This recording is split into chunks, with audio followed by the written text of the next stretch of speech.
Distance Learning with Miss Sorensen. Hello, kindergartners! Welcome and happy Crafternoon! I am so excited to get started because I realized I haven't been with you for Crafternoon in quite a while. The last time I was with you was in December before winter break when we did our snowflakes. Today, I have a pretty fun activity planned for us. But before we begin, I would like to tell you about an important person in our history, in our art history, who inspired this artwork that we are going to do today. Her name is Alma Thomas. This is a picture of her right here. She was an African-American expressionist painter and teacher. Expressionist art is when you express your emotions through your art.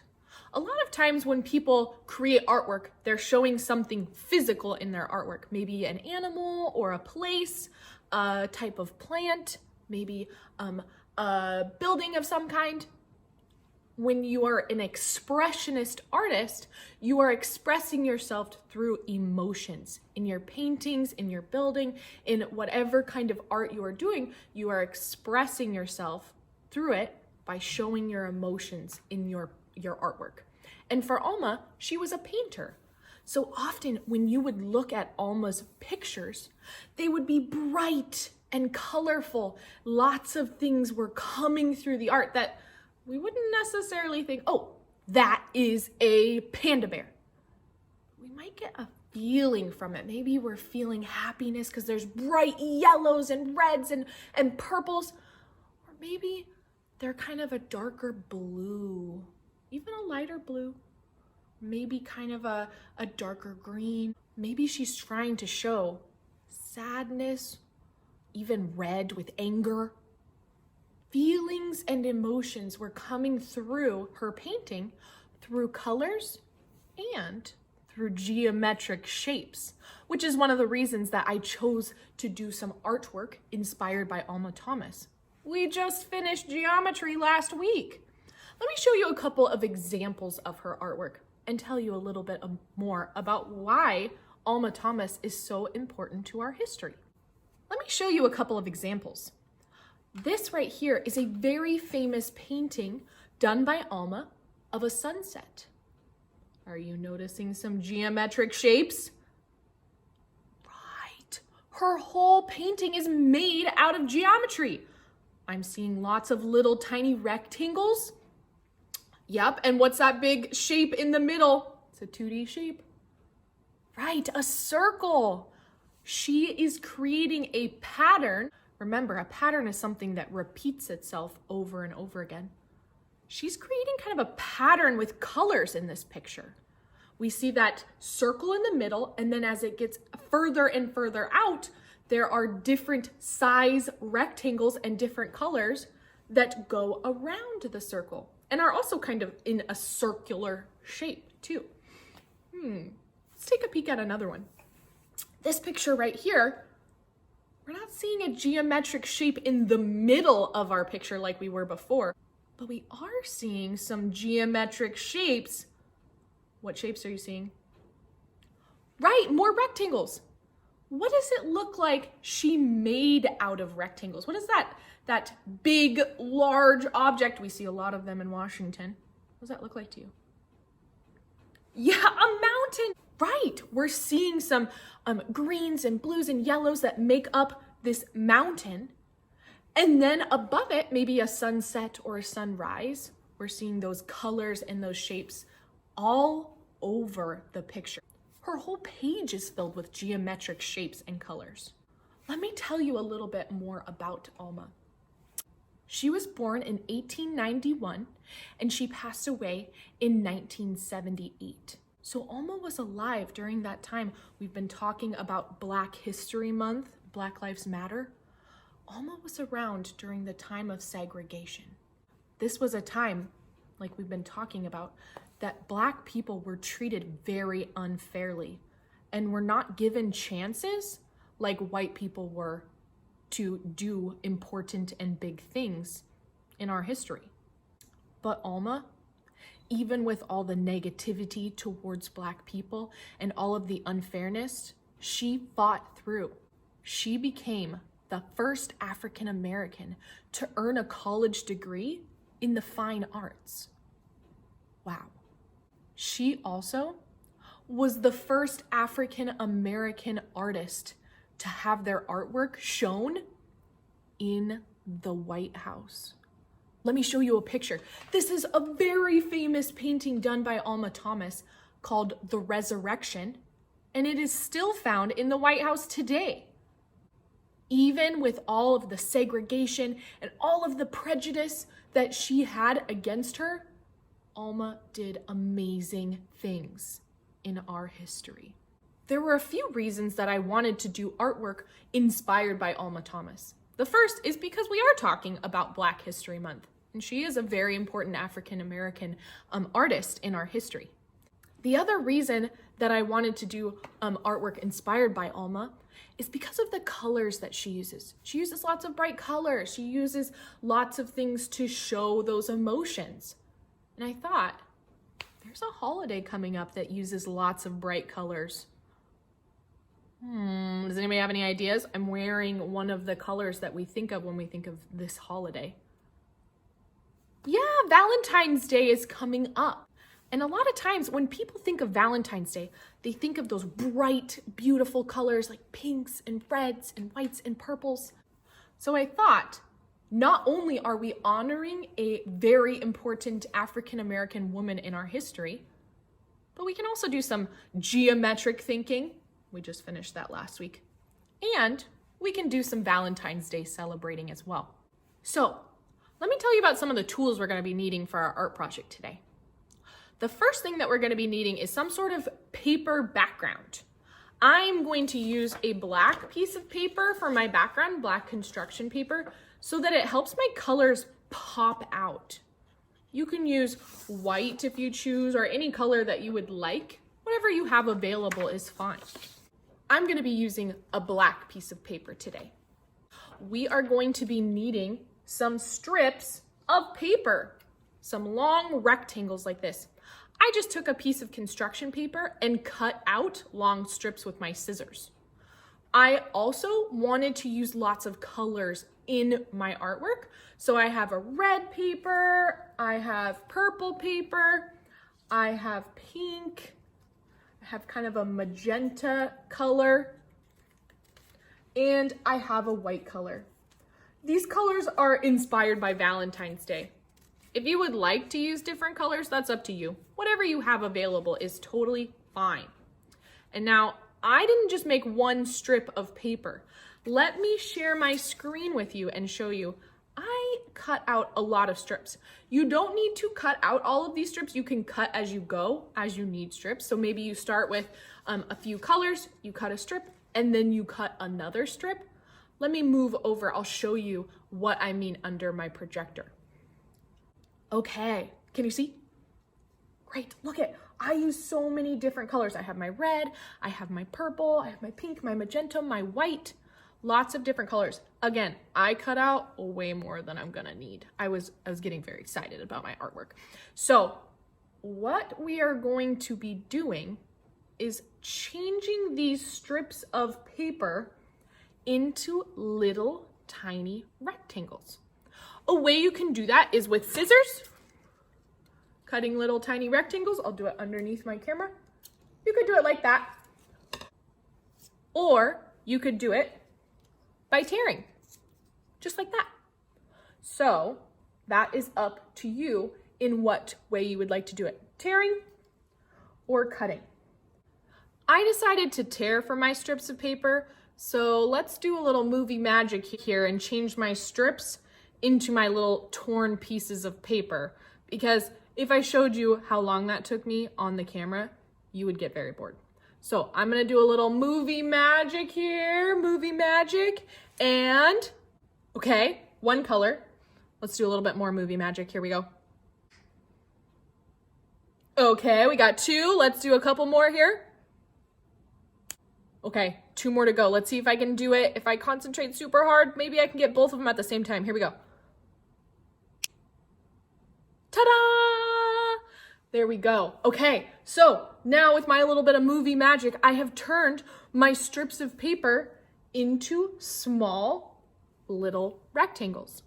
And now the thing is, it does not matter if they're all the same size. I did some that were smaller, some that were longer. That's up to you. That's up to how you're feeling with your art today. Okay, so now I have my little strips of rectangles, but I need a central piece to my art. I need something in the middle that is inspiring to me. Since Valentine's Day is coming up, I was thinking I'm going to create a heart for the middle of my artwork that's going to be kind of that central focus, the center of my piece of art that my pattern is going to go around. So I have all my colors, but I am now going to make my heart. One way to make a heart that is symmetrical is to fold your paper in half like this. And then on the side that is folded, if we look over here, this is the side that is folded. I'm gonna move my pieces of paper so they don't get dumped over. There we go. Okay, so I have one side that has two sides of my paper together, and then I have one side that is folded. On that side that is folded, I'm going to take my scissors and I'm going to start by going kind of in an upward motion and then starting to curve around and making that heart shape. Now I'm going back down to the end. Oh, there we go. So now when I open it, if I did it correctly, if you need to do it a couple of times, that's okay. If I did it correctly, I should have a heart shape that is symmetrical. It is the same on both sides. So now I have my heart, I have my black piece of paper, and I'm going to glue my heart in the middle of my page.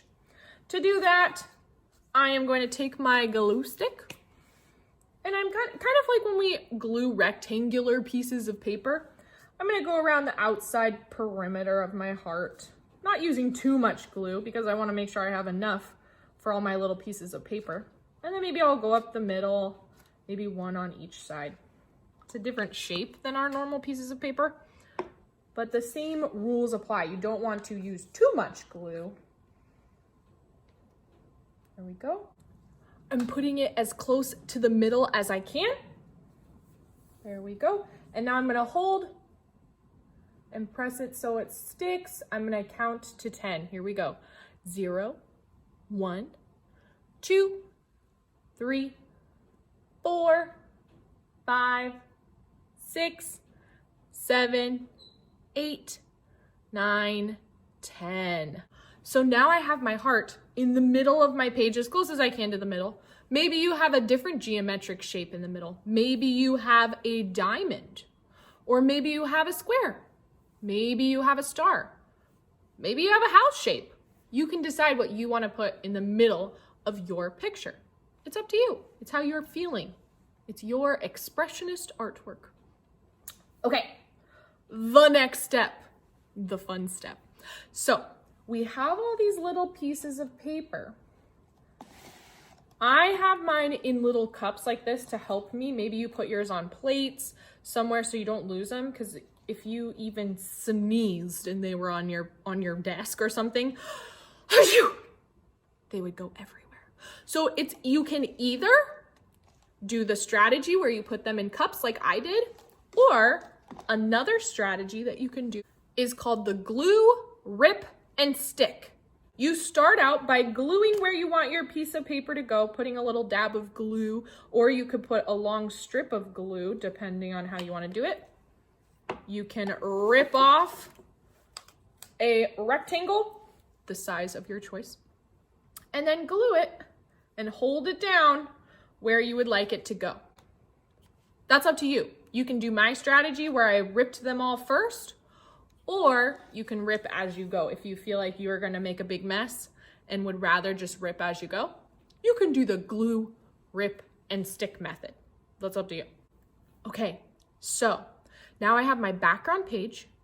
I have my object in the center, my central piece of my artwork. And now it's time to add some geometric shapes, some rectangles. So you can either create a pattern. I'll show you a couple of examples of what other people have done to their artwork that's inspired by Alma Thomas. Here's an example that somebody did with a diamond in the middle. And then they did each row of rectangles, they did a different color. They started with purple, then they moved to a light blue, green, and yellow. That is a strategy you could use. Here is another one where we see some longer pieces with some shorter pieces. I see a pattern, long, short, long, short, long, short, long, short. You could do something like that where you make a pattern with the colors and with the sizes. Ooh, little pieces are falling off. And with the sizes of the paper. That's up to you. And then the last one, this is kind of what I'm going for mine, is we can see our heart in the middle, and then as it gets wider and wider, we get a bigger and bigger heart, and there are lots of different colors used. I see, are you noticing a pattern on this page? Yeah, I'm seeing some patterns for sure. Right, I'm seeing pink, white, purple, white, red, white. Ooh, and now the pattern is repeating. Pink, white. Do you have a guess what might come after pink, white? Right, we have pink, white, which we can see here. And then the next is purple, white. If our page was bigger, we'd probably see purple, white next. Okay, so now I'm gonna start working on my page. If you need extra time, if you are still working on cutting out your little strips of rectangles, if you are still working on deciding what you want as your centerpiece of your artwork, take your time, pause the video. I'm gonna show you for a little while my pattern that I am creating. And then I probably won't show you the whole thing because I don't want the video to be too long, but I will show you my end picture. Okay, here we go.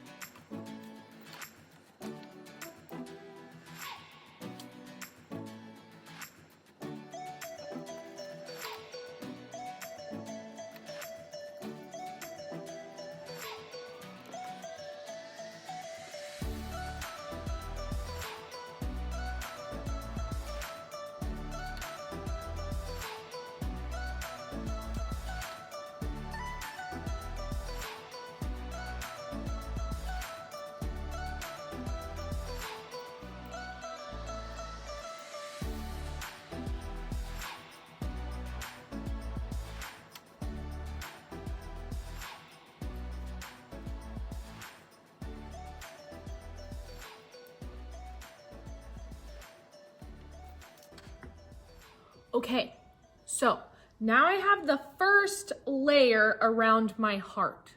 I'm gonna start adding that second layer now with a new color.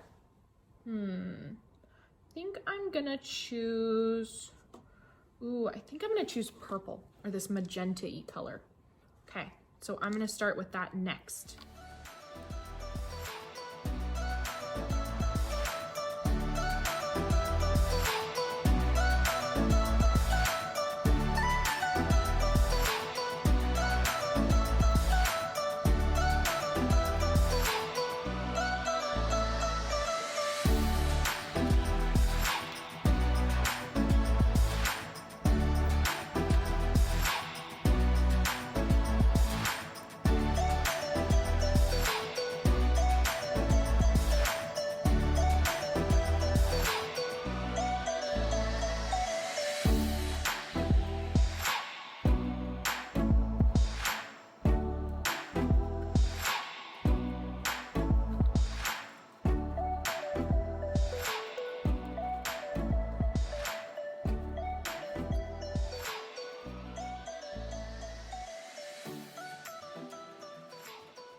Okay, so I have now finished the second layer of my heart with the color magenta.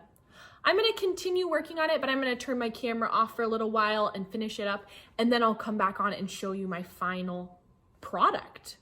I'm excited to see what it looks like. Okay, happy ripping and gluing. I am excited to see your final artwork projects. I'll see you in a little bit. Bye, friends. Whew, I did it. Okay, so it took me a little while, but I slowly started building my pattern. Ready to see it? Okay, here is my artwork. Looking at this picture, does anybody see what my pattern might have been? Is anybody noticing a pattern? Yeah, right. My shapes, the size of my rectangles weren't really a pattern. Like some of the examples I showed earlier, like this one right here, there was a pattern to the size of the rectangles. If we look at the blue, we saw long, short, long, short. Mine were just kind of random. But my colors did have a pattern. Right, pink, magenta, red, white, purple. And then it repeated itself. Pink, magenta, red. What would be the next two colors? White, purple. Right, that would complete my pattern. Okay, friends, enjoy making your artwork. You could even try making a few different artworks, maybe a different pattern the next time, different shapes of rectangles. One of the examples I showed you with the heart earlier, it actually had smaller pieces of paper and a smaller heart in the middle. So maybe you want to try different patterns, different shapes, different center objects. That is all options that you could do for this art project. Okay, everyone, thank you so much for doing this art project with me. I hope you had a good time, and I will see you all next week for My World and I. Have a great weekend. Bye.